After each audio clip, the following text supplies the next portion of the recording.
Cyan Koliwada அருள்மிகு ஸ்ரீ பத்ரகாளியம்மன் திருக்கோவிலில் சித்திரை மாதம் தமிழ் புத்தாண்டு தினத்தன்று ஏப்ரல் 14ஆம் தேதி இரவு 8 மணிக்கு திருவிளக்கு பூஜை விமரிசையாக நடைபெற்றது. பெண் பக்தர்கள் மந்திரம் சொல்லி பக்தி பாடல்கள் பாடி பூஜையில் கலந்து கொண்டனர். தற்போது பெண்கள் குழுவாக சேர்ந்து கோவில்களில் விளக்கு வழிபாடு செய்வது பிரபலமடைந்து வருகிறது. இந்த விளக்கு வழிபாட்டால் பல ஹோமங்களை நடத்துவதால் கிடைக்கும் பலன்கள் கிடைக்கும் என்பது நம்பிக்கை. சித்திரை மாதத்தில் செய்யப்படும் விளக்கு பூஜையால் தானிய வளம் உண்டாகும்.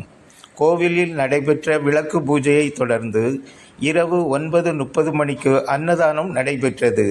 திருவிளக்கு பூஜையில் கலந்து கொண்ட பக்தர்களுக்கு அன்பளிப்பு வழங்கப்பட்டது. திருவிளக்கு பூஜையை தொடர்ந்து பக்தர்களுக்கு அருள் பிரசாதம் வழங்கப்பட்டது. திருவிளக்கு பூஜை நிகழ்ச்சி ஏற்பாடுகளை அருள்மிகு ஸ்ரீ பத்ரகாளியம்மன் கோவில் தலைவர் எம் முருகராஜ் நாடார் தலைமையில் கோவில் நிர்வாக குழுவினர் வெகு சிறப்பாக செய்திருந்தனர்.